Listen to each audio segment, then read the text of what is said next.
Bonjour à toutes et à tous, j'espère que tout le monde se porte bien. Aujourd'hui, on se retrouve pour une nouvelle vidéo avec comme thème comment être fort en calcul. J'ai reçu un commentaire récemment sur une personne qui me disait qu'elle avait un niveau faible euh, en calcul. Donc voici une vidéo qui va faire un petit peu le point sur comment être fort en calcul, les bases en fait à connaître pour être fort en calcul.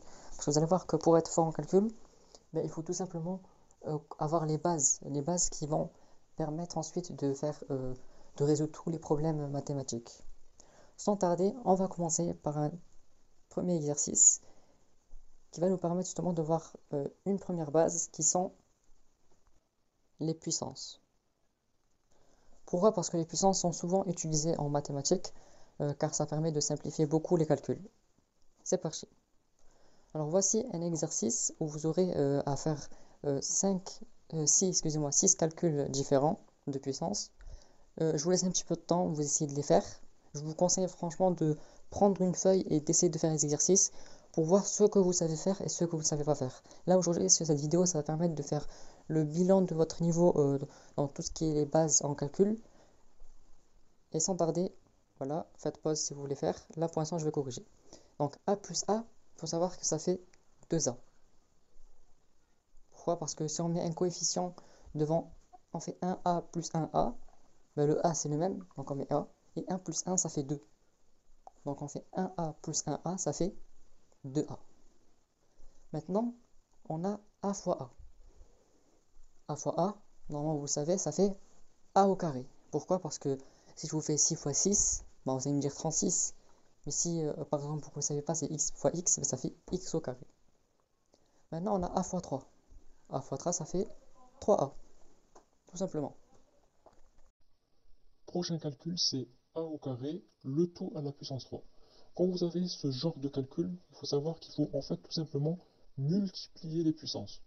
Quand vous avez a puissance quelque chose, le tout à une puissance, vous multipliez la puissance. Ici, il y avait puissance 2 et puissance 3. Donc vous faites 2 fois 3, ça fait 6. Donc ça fait a puissance 6, tout simplement. Quand vous avez un nombre à la puissance, le tout à une puissance, vous multipliez la puissance au nombre. Par exemple, ici c'est a.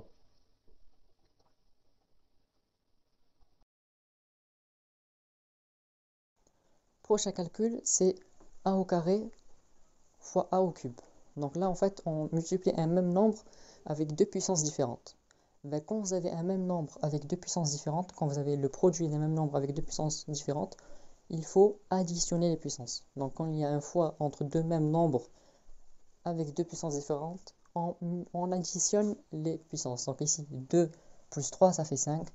Donc A au carré fois A au cube, ça fait A à la puissance 5.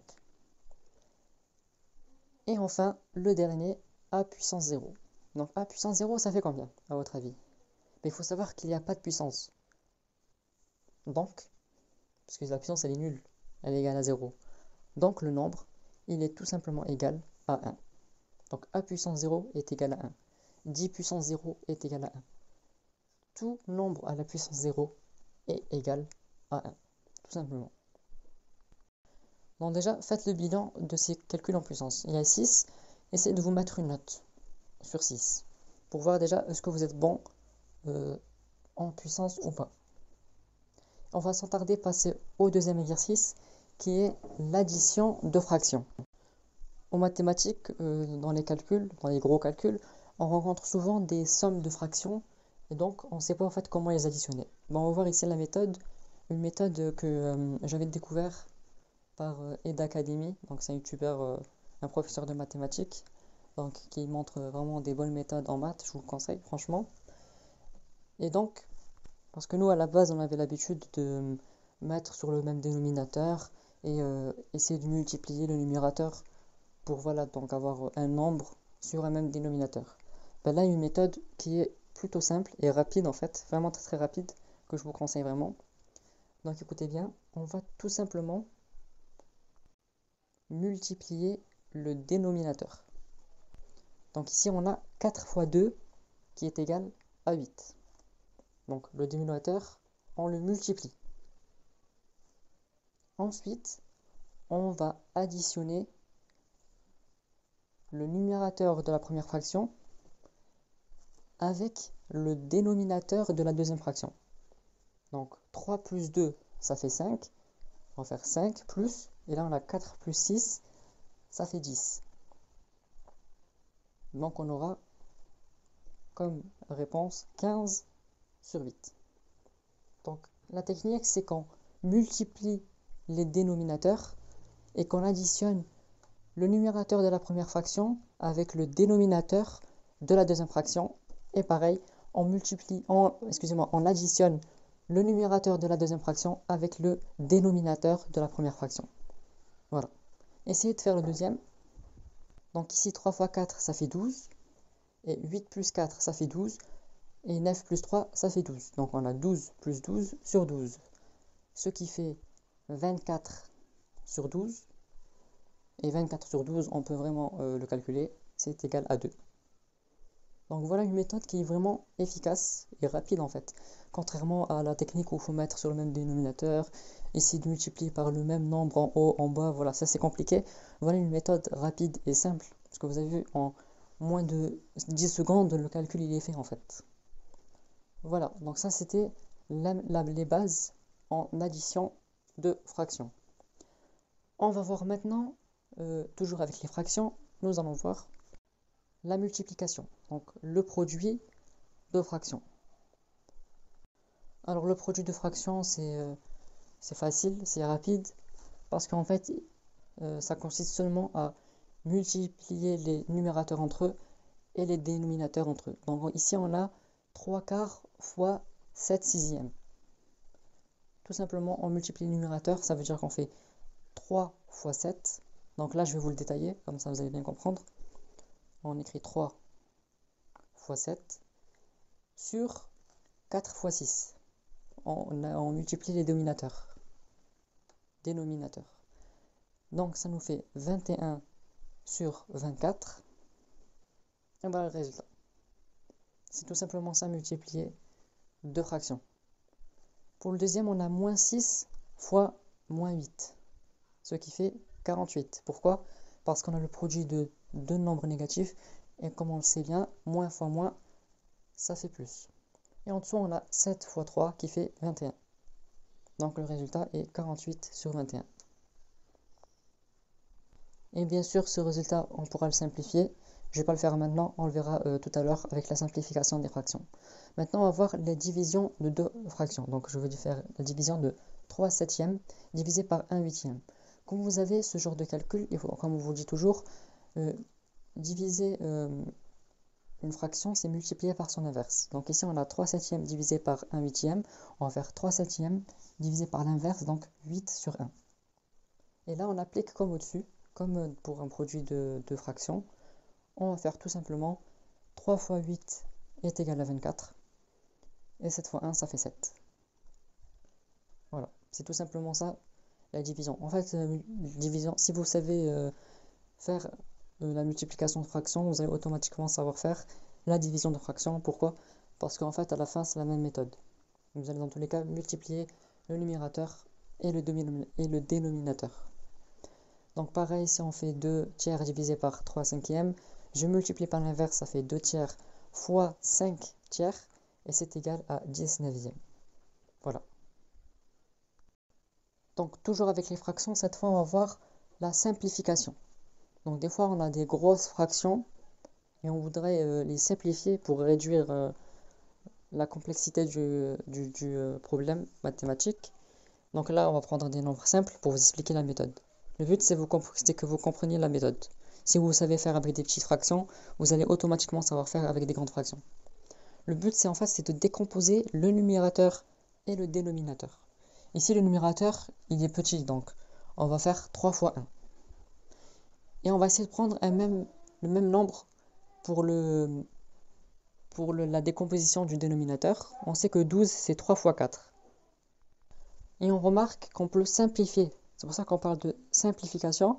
On peut en fait simplifier, c'est-à-dire enlever les 3. Pourquoi? Parce que quand on multiplie et qu'on multiplie en bas, en haut, en bas, et qu'on le divise, on peut les enlever. Donc il nous reste 1 sur 4. C'est pour ça que quand vous avez un petit nombre et que vous voulez le décomposer, vous savez que c'est 3. Mais vous savez que 3 c'est 3 fois 1. Pourquoi? Parce que si vous oubliez de mettre le fois 1, ben, vous aurez un faux résultat. Vous allez écrire que 4. Alors que c'est 1 sur 4. Pour le suivant, on a bien 8 quarts. Et donc 8 quarts, quand on décompose en 4 fois 2 et 4 en 4 fois 1, on peut simplifier par les 4 et on a à la fin 2 sur 1 qui fait 2. Pourquoi? Parce que 2, je divise par 1, ça fait 2. Voilà, donc ça c'est vraiment la méthode de multiplication, excusez-moi, de simplification. On décompose les nombres, on essaie d'avoir les mêmes multiples et à la fin on simplifie. Tout ce qu'on a en haut, pareil en haut, en bas, parce que là c'est des produits, eh ben, on peut simplifier, les enlever, et à la fin il reste une fraction simple. Maintenant on va voir la comparaison de deux fractions. Des fois on a des fractions, on ne sait pas c'est lequel le plus grand. Eh ben, voici une méthode pour savoir quelle fraction va être la plus grande par rapport à l'autre, laquelle va être supérieure à l'autre. Ici on a, regardez bien la méthode, c'est qu'on va multiplier le numérateur de la première fraction avec le dénominateur de la deuxième fraction, et le résultat, vous allez l'écrire à la gauche de la première fraction. Donc 7 fois 5, ça fait 35, et on va faire pareil de l'autre côté, donc 11 fois 3, ça fait 33. Et là, vous comparez le 35 et le 33. 5 c'est supérieur à 33, donc 7 tiers va être plus grand que 11 cinquièmes. Voilà la méthode. Essayez de faire avec le deuxième. On a dit qu'on multipliait le numérateur avec le dénominateur inverse. Et le résultat qu'on trouvait, on l'écrivait du côté du numérateur. Donc 5 fois 2, c'est égal à 10. On va écrire 10 du côté de 5 septièmes. Et 7 fois 7, c'est égal à 49. On va l'écrire du côté de 7 demi. Et on compare les résultats qu'on trouve. Donc, qui est le plus grand entre 10 et 49? Bien évidemment, c'est 49. Donc, 7 demi est supérieur à 5 septièmes. C'est tout simplement ça la méthode de comparaison de deux fractions. Et ça marche avec des grandes fractions, des petites fractions. Voilà, donc c'est une méthode simple et rapide. Vous voyez que voilà, il suffit juste de multiplier, c'est des multiplications. Donc vous pouvez, à la limite, si c'est des grands nombres, de faire à la calculatrice. Et voilà. Donc vous comparez, vous faites la comparaison rapidement. Vous écrivez bien sûr le nombre du côté du numérateur. Et vous pourrez comparer, trouver qui est le plus grand entre les deux fractions. Maintenant, on va passer au septième exercice qui est le pourcentage. Le pourcentage fait partie des bases à connaître en mathématiques. Quand je vous dis que je voudrais 10% de 50 euros par exemple, quel calcul vous allez faire pour trouver 10% de 50 euros? Eh bien, écoutez bien, on va simplement faire 50 divisé par 10. Pourquoi? Parce qu'on fait le nombre, le prix en fait, divisé par le pourcentage. Et donc 10% de 50 euros, ben, c'est tout simplement 5 euros. Pareil, avec les autres, je vous laisse faire. Donc 78 divisé par 10, ça fait 7,80 €. Et 10% de 9 euros, on fait 9 divisé par 10, ça nous fait 90 centimes. Donc voilà, c'est tout simplement ça le pourcentage. Quand je vous dis je voudrais 10% de tel prix, 15% de tel prix, n'importe quel pourcentage d'un prix, on divise le prix par le pourcentage. Voilà. C'est tout simplement ça le pourcentage. Maintenant, on va passer aux équations avec le carré. Donc on a par exemple x au carré est égal à 36. Trouvez-moi les solutions. Quand on dit trouvez-moi les solutions, c'est trouvez-moi les valeurs possibles de x. Déjà, vous allez m'écrire une valeur. La première valeur que vous allez m'écrire, c'est 6, parce que 6 au carré, ça fait 36. On est d'accord. Sur ce point, on sera d'accord. Mais si je vous dis qu'il y a une deuxième solution, pourquoi? Parce que si je fais moins 6 fois moins 6, ça fait aussi 36. Donc quand il y a un carré, ben, il y a deux solutions. Il faut savoir, parce que 6 fois 6, ça fait 36, on est d'accord? Donc x peut être égal à 6. Mais si je fais moins 6 fois moins 6, on sait que moins fois moins, ça fait plus. Donc moins 6 fois moins 6, ça fait 36. Et donc on aura x égale à 6 ou x égale à moins 6. Donc quand vous avez x au carré égal à quelque chose, le x peut avoir deux valeurs. Passons maintenant à x au carré est égal à 49. 49, c'est... si on fait... du coup, quel calcul vous allez faire pour trouver directement? Vous allez bien faire l'inverse. On sait que pour annuler le carré, on fait une racine carrée de l'autre côté. Donc racine de 49, ça fait 7. Mais ça fait aussi moins 7. Pourquoi? Parce que moins 7 fois moins 7, ça fait 49. Donc voilà, ça c'est vraiment une base que je voulais revoir avec vous.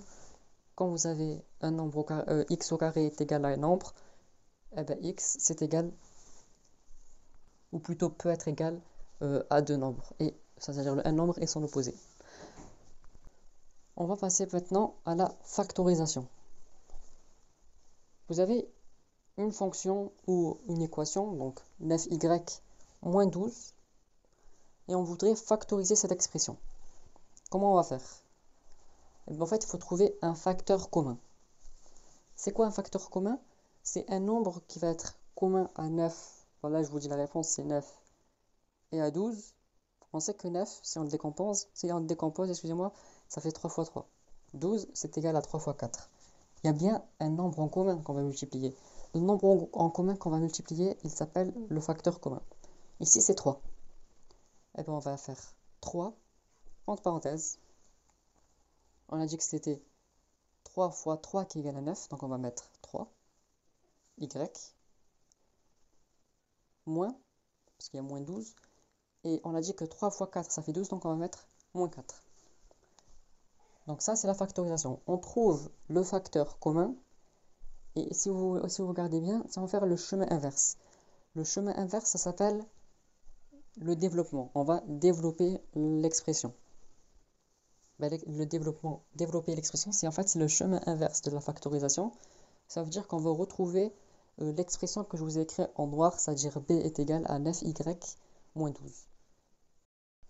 Donc pour développer, on va faire 3 fois 3y plus 3 fois moins 4. Et ensuite, on calcule. Donc, 3 fois 3y, ça fait 9y. 3 fois moins 4, ça fait moins 12. Et on retombe sur notre expression de départ. Donc, la dernière expression qu'on a ici, c'est l'expression développée. Et l'expression qu'on a en jaune, là, 3 facteur de 3y moins 4, ça s'appelle la forme factorisée. Donc les amis, on arrive au terme de la vidéo. Donc, pour être fort en calcul, on a vu qu'il fallait connaître les bases. C'est-à-dire qu'il fallait, en gros, savoir manipuler les puissances, savoir manipuler les fractions, manipuler les pourcentages, savoir factoriser et développer des expressions. Donc tout ça, en fait, une fois que vous serez entraîné en fait à vous améliorer sur ces bases, vous allez voir que le reste, ça va être plutôt simple. Vous allez savoir résoudre les gros problèmes mathématiques. Donc vous allez savoir du coup factoriser des grands nombres. Et pour cela, vous allez utiliser par exemple les puissances pour simplifier. Vous allez utiliser peut-être les fractions, les multiplier, etc. Donc vous allez voir que si vous connaissez dès le départ les bases, vous allez facilement répondre aux questions de vos exercices en mathématiques. Donc les amis, c'est la fin de la vidéo. J'espère que la vidéo vous aura plu. J'espère qu'elle vous sera utile. N'hésitez pas en tout cas à commenter, partager, liker, ça fait toujours plaisir. Et je vous dis à la prochaine pour une nouvelle vidéo.